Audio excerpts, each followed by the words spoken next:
Hello guys, welcome to the HLA channel. I'm Gustavo and today I'm relaxed.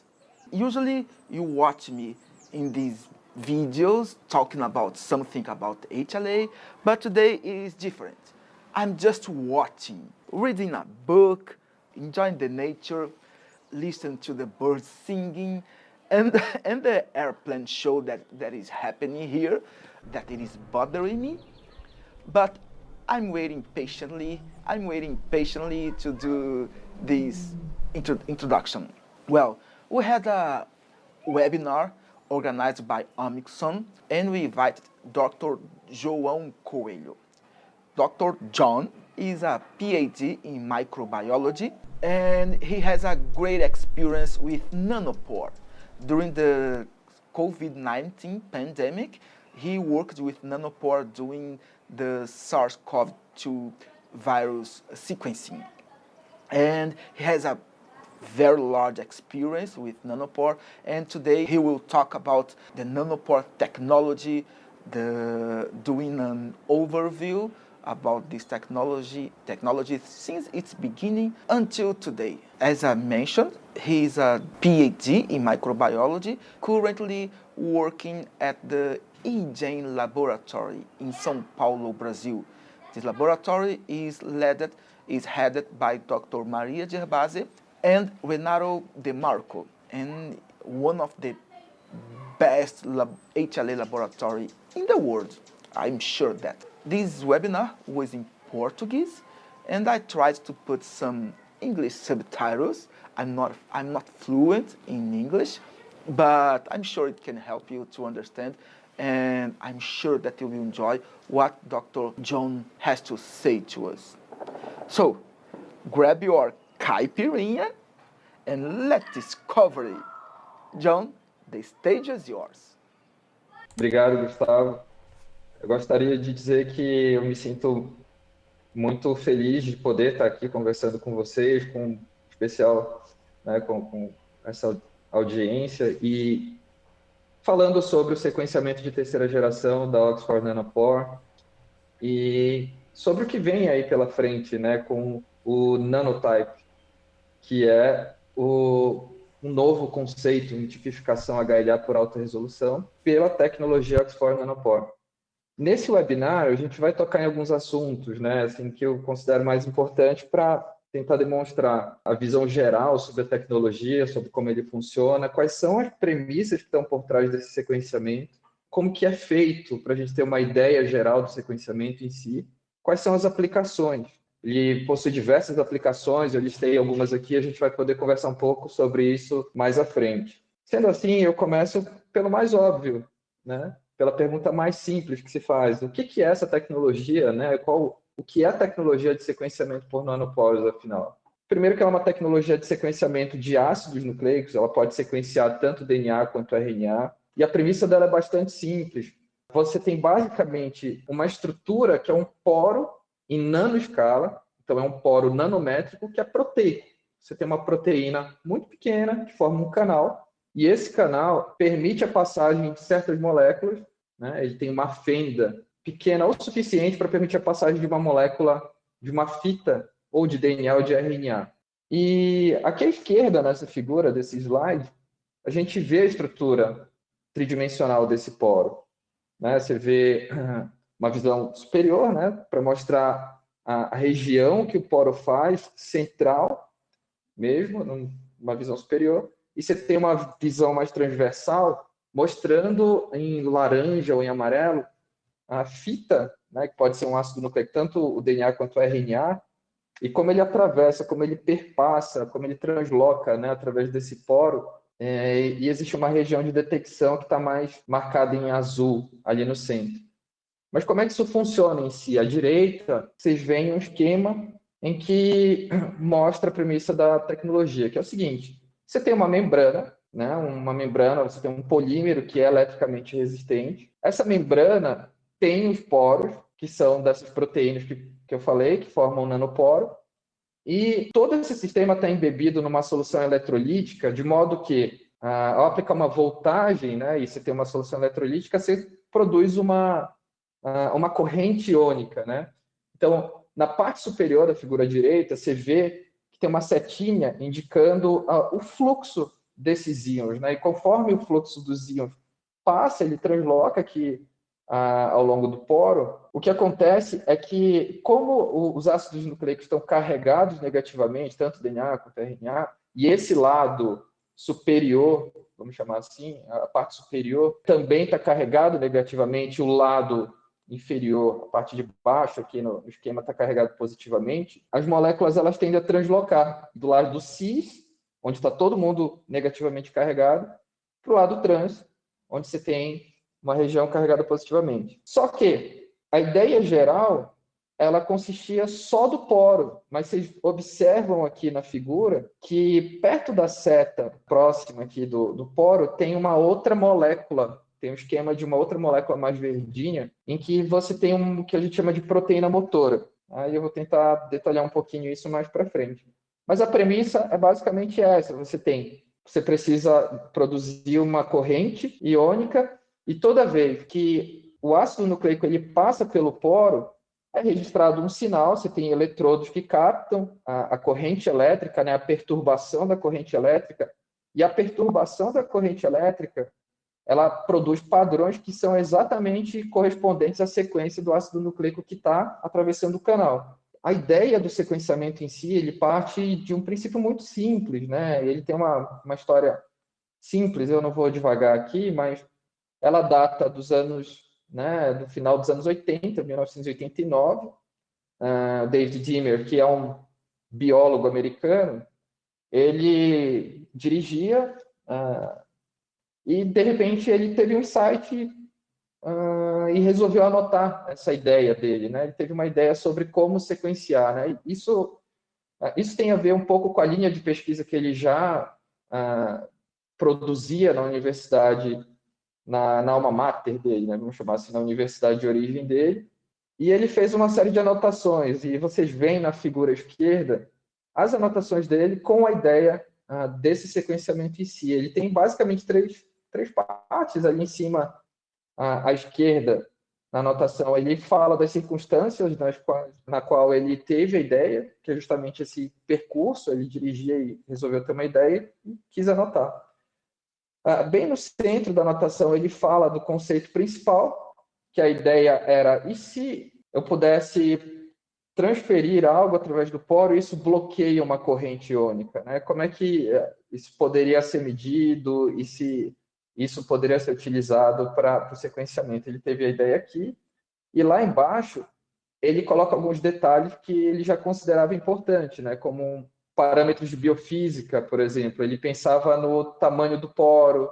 Ele se pergunta: o que eu poderia colocar? Uma porina? Que tamanho? Qual é o diâmetro que esse poro devia ter? Ele escreve ali embaixo um diâmetro de 1 a 2 nanômetros.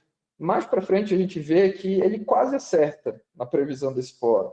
E à direita você vê, ainda na anotação dele, o esquema, em que em cima você tem os ácidos nucleicos.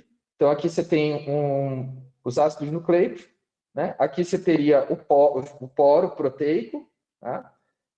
Um lado cis que está carregado negativamente, e essa molécula precisa passar para o lado, aqui está negativo e aqui está positivo. Então, ela passaria por esse poro nesse sentido. E toda vez que o ácido nucleico, né, que os nucleotídeos passassem por esse poro, eles iam interromper a corrente iônica, aqui gerando um padrão característico em que você poderia, em tese, atribuir para cada padrão um nucleotídeo que perpassou o poro. E aí, em 1996, para você ter ideia, né, uma noção geral, a ideia surge ali em 1989, a ideia não é só do David Dimmer, teve um outro grupo de Harvard que pensou isso de forma independente, o grupo do George Church, e no final isso resultou numa patente com todos eles juntos, mas a prova de conceito mesmo, ela foi publicada aqui, nesse trabalho do PNAS, em 1996. Tá? Então, esse é o artigo em que eles descrevem pela primeira vez esse sequenciamento, a ideia geral, e eles mostram aqui, eles só conseguiram publicar isso depois de duas recusas, né? Uma desse artigo na Science e outra na Nature. Finalmente eles conseguiram publicar, e hoje tem um sem número de citações, né? Bastante trabalho citado. Então, a ideia é bem simples. Só que da ideia que surgiu de 1989 até o que a gente tem hoje, o sequenciamento sofreu, obviamente, uma série de melhorias, aperfeiçoamentos, os aprimoramentos. E isso aqui que vocês estão vendo à esquerda é o sequenciador em si. Ele é um pouquinho maior que um pendrive, essa estrutura metálica. Ele é basicamente um dispositivo que regula a temperatura do sequenciamento, né, e a corrente elétrica que vai ser aplicada no sistema. Mas o sequenciamento em si, ele ocorre aqui, obviamente, nessa flow cell. Tá? Então, essa flow cell é o dispositivo onde a gente pipeta a amostra, onde você prepara a biblioteca e deposita essa biblioteca aqui para ser sequenciada. Só que quando você dá um zoom nessa região da flow cell aqui, ó, essa região da flow cell, ela tem aquele princípio, né? Você vê aqui que o poro está aqui em cima. Tá? Só que quando você pensa, a ideia original dos inventores era que você tivesse um único poro, né? E para fazer isso viável para uma larga escala, que isso tem uma saída interessante, tem um high throughput, que a gente chama, eles precisaram engenheirar isso de uma forma em que você tem um microscaffold aqui, você tem uma membrana cheia de microscaffolds e vários poros. No final das contas, o aperfeiçoamento da tecnologia levou, por exemplo, nessa flow cell, você não tem um poro, você tem 2.048 poros, e sendo que você tem 512 canais. Cada um dos canais interliga 4 poros, e para cada canal você tem eletrodos que reconhecem ali aquela perturbação de sinal da corrente elétrica. E aqui embaixo, essa parte prateadinha, você tem o chip que tem os sensores elétricos que detectam essas perturbações. Isso daqui eles chamam de ASIC, que é um circuito integrado aplicação específica, tá? ASIC. Esse sequenciador tem um nome, obviamente, o nome dele é Minion, né, que é o menor, mas existem outros sequenciadores da Nanopore, da empresa, com outras saídas, né, com um throughput maior, por exemplo. Existe também um outro sequenciador, eu falo brevemente, um outro sequenciador não, um adaptador que é possível colocar aqui para sequenciar bibliotecas menores, que é o Flongo. Aqui, ó, a gente tem um esquema de como que acontece esse sequenciamento em si. Em azul escuro tem a proteína que forma o poro, aqui em cinza seria a membrana, estaria a membrana, no qual esse poro fica embebido, ele atravessa essa membrana. Em lilás ou rosa, você tem uma proteína motora. Essa proteína motora, ela é uma das partes mais importantes desse sistema, que foi um aprimoramento, assim, essencial. Quando os inventores pensaram na tecnologia, eles não previam essa proteína motora. O que isso muda? Sem essa proteína motora, se a gente só aplicasse uma corrente iônica aqui através desse poro e esperasse que a fita de RNA ou de DNA ele fosse sequenciado aqui, ele passasse pelo poro, ele translocasse sem essa proteína motora, ele tem taxas que flutuam muito, né? Ele não tem um controle. E aí veio a ideia de incorporar uma enzima processiva, que controla a velocidade dessa reação e ela não larga o substrato, né? Você vê que ela toca a fita, que pode ser um duplex, um híbrido, tanto de RNA, DNA, ou uma fita dupla de DNA, sendo que ela tem uma atividade de helicase. À medida que ela toca no poro e ela começa a fazer a atividade dela, ela funciona como um zíper que abre, né? Ela gira, ela é uma proteína motora que ela gira, vai desenrolando a fita dupla e só uma fita do DNA ou do RNA entram para ser sequenciados. E aqui embaixo a gente vê a ideia final, né? Que para cada nucleotídeo que passa, você está gerando um sinal característico que corresponde à sequência do ácido nucleico. Aí aqui à direita, você tem um esquema de como funciona a técnica, só que existe um processo computacional que é bem intenso, que é o que foi necessário desenvolver também para você entender esses sinais. Imagina que isso está acontecendo numa velocidade bastante alta, quando não existia essas enzimas processivas, motoras, a velocidade de translocação era bastante fora do controle, E nos moldes atuais, o sequenciamento com essa proteína motora, ela consegue translocar aproximadamente 450 bases por segundo em cada poro, isso no caso do DNA, e quando a gente fala do RNA em si, são aproximadamente 70 bases, um pouquinho mais lento. Aqui tem uma linha do tempo em que eu mostro o seguinte. A ideia surge ali nos anos 80, em A, vocês podem acompanhar aqui. Os primeiros sequenciadores da Nanopore começaram a ser liberados assim, para os primeiros usuários em 2014. Ele conseguia sequenciar aproximadamente 70 bases por segundo. Numa química, esses R's aqui que vocês veem em cima são as químicas, são as designações para as químicas que eles lançam, né? E químicas, entendam, né? São o conjunto de reagentes que vão atuar com a full cell, os poros, a combinação desses fatores para que aconteça o sequenciamento. Desde que surgiu o nanopore até o que a gente tem atualmente, existem pelo menos 9, 10 atualizações dessas químicas. Ela começa aqui com R6, vai R7, R7.3. Ó.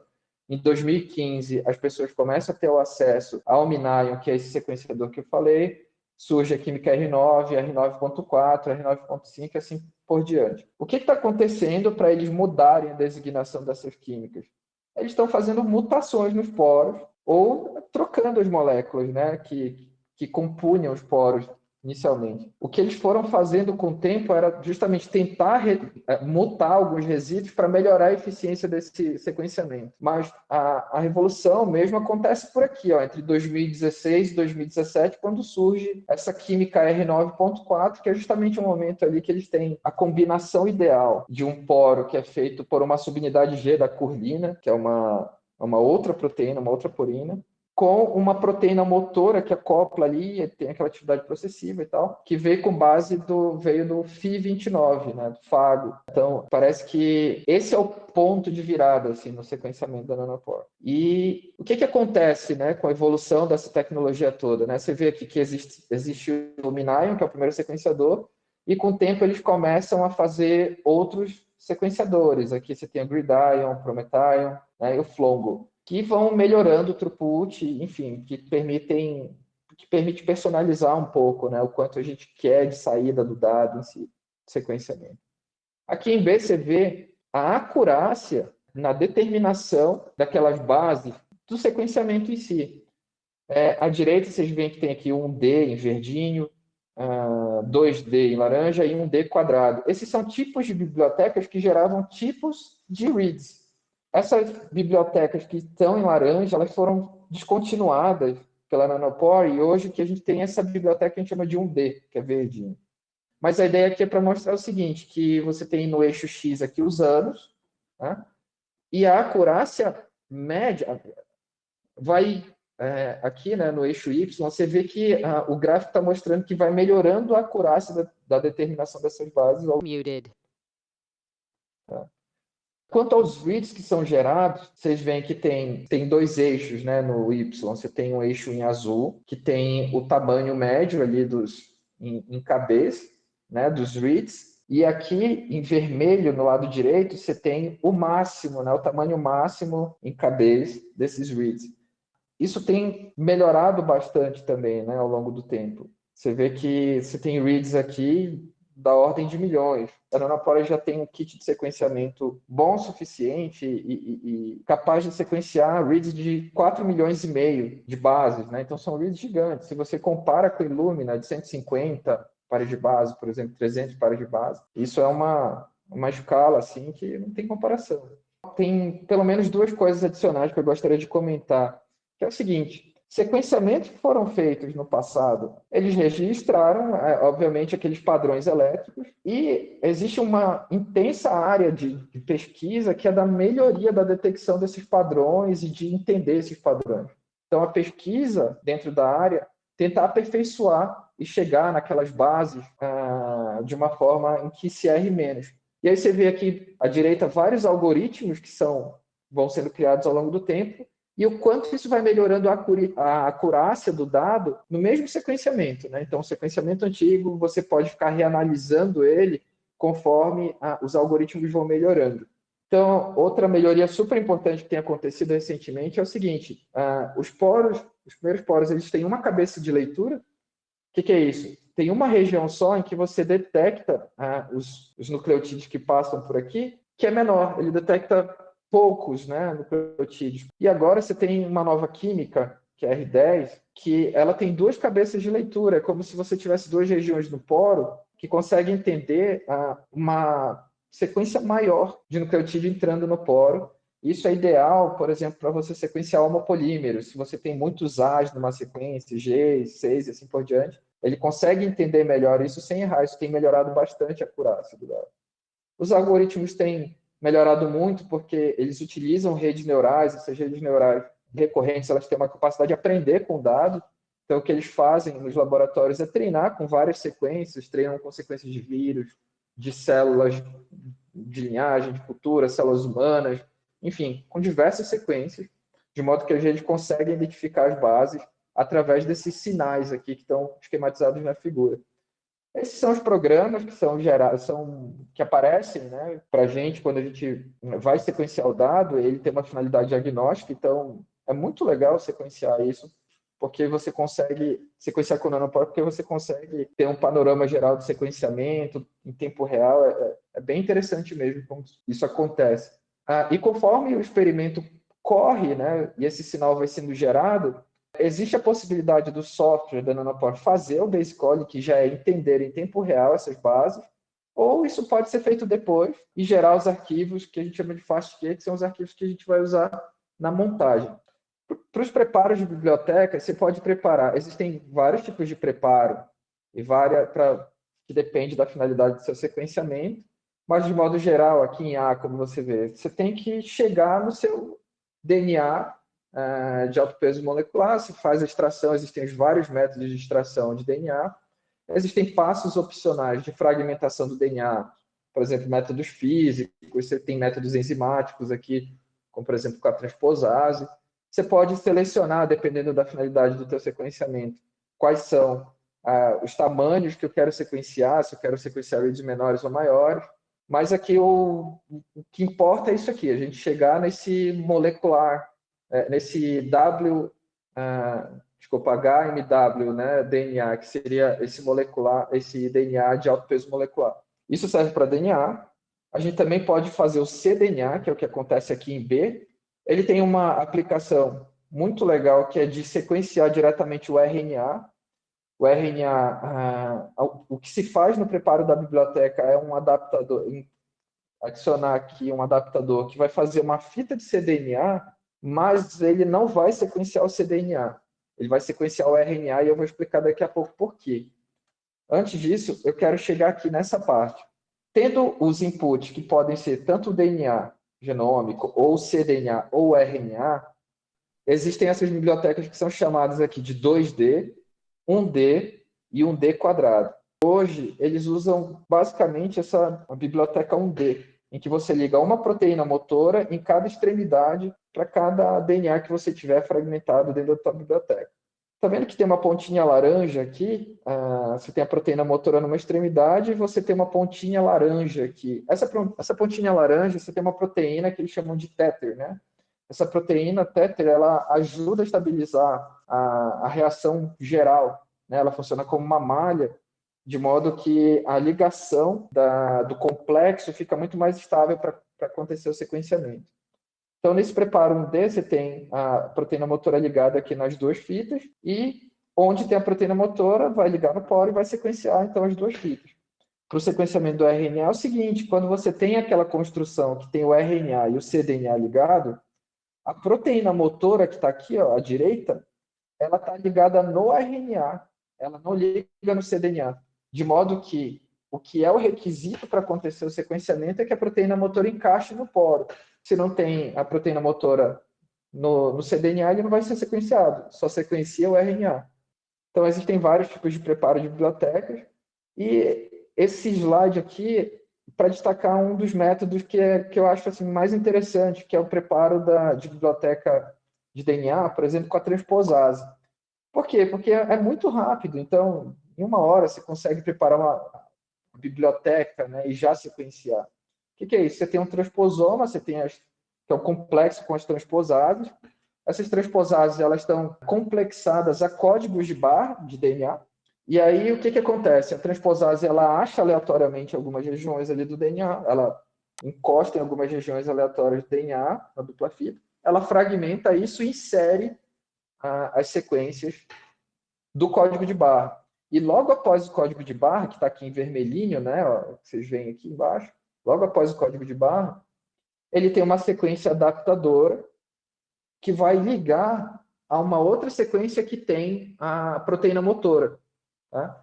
Então, qual que é a vantagem disso para a gente? Eu posso preparar várias amostras, e cada uma dessas amostras tem um código de barra, e no final eu agrupo todo mundo num tubinho só, 12 amostras, 24, então 96 amostras, e sequencio todo mundo de modo que o software, na hora de fazer o sequenciamento, vai entender de onde vem cada uma das sequências, de que amostra vem aquelas leituras. Em abril desse ano, saiu uma edição inteira na Science mostrando uma coisa super interessante, que é o seguinte: há mais ou menos 20 anos atrás, os cientistas anunciavam que eles tinham sequenciado o genoma humano completo, só que, na verdade, não era completo, existiam muitos gaps. E esses gaps, eles aconteciam principalmente naquelas regiões de centrômeros e telômeros, porque existem muitas regiões de homopolímeros, né? Existem regiões repetitivas, mosaicos, etc. Então, qual que é por que eu coloquei isso aqui? Porque o nanopore ele ajudou a resolver completamente essas regiões. Como ele gera reads muito grandes, esses reads eles cobrem essas regiões que têm homopolímeros e que têm Unmuted. ativas, né? E variantes estruturais, etc. Então, cada região em vermelhinho aqui, ó, você vê que você tem os cromossomos representados aqui, tá? E cada região vermelhinha são os gaps que foram sendo preenchidos ao longo do tempo. E o nanopore ele foi usado para, por exemplo, montar o maior genoma animal que se conhece, que é o do axolote, né? E, por exemplo, o tamanho do genoma dele é de 43 gigabases. O tamanho dele corresponde o tamanho do genoma do axolote corresponde a 14 genomas humanos, né, que tem 3,2 gigabases. Então, você tem 43 bilhões de bases, só que aqui embaixo na figura você vê que 90% desse genoma é repetição, cheio de repetição, de homopolímeros, etc. E isso aqui torna a tecnologia ideal para sequenciar, tá? Para esse tipo de aplicação. Isso foi feito com o Nanopore. E aqui, ó, essa parte que eu acho que é o que mais interessa para a gente nesse momento, são as aplicações para a imunogenética, né? Recentemente, os cientistas conseguiram sequenciar com o nanopore o HLA inteiro, né? A região, pelo menos essa região de aproximadamente 4 milhões de bases ali do cromossomo 6, que contém os genes do HLA, né? Vão codificar as proteínas ali do MHC. E você vê aqui, deixa eu tentar dar um zoom nessa região, aqui, que eles conseguiram colocar em fase todo o HLA. Então, eles conseguiram montar em fase, porque, justamente pela mesma característica, né? Os reads são muito longos, e isso favoreceu bastante essa montagem, né? Então, para imunogenética, especificamente, é super importante, porque você vai conseguir resolver a região mais polimórfica de todo genoma, que é essa região do HLA, e melhor ainda, tentar colocar isso em fase, né? Nem sempre os sequenciamentos atuais eles conseguem fazer isso. Por exemplo, Illumina, né? Você tem, pelo tamanho dos reads, ele acaba cometendo alguma coisa de ambiguidade, né? Aqui tem um paper em que os autores conseguem, eles mostram desde o preparo da biblioteca até o resultado, a tipificação do HLA para uma amostra em aproximadamente 4 horas. Então, isso tem muito a ver com aqueles preparos de bibliotecas que são bem mais rápidos, né? E aqui, a gente fala do Nanotype, que eu achei, assim, de antemão, um kit que tem, assim, que é super promissor e que... Bom, eu vou deixar os detalhes para o próprio Gustavo discutir. Gustavo, é isso. Eu encerro a minha apresentação por aqui.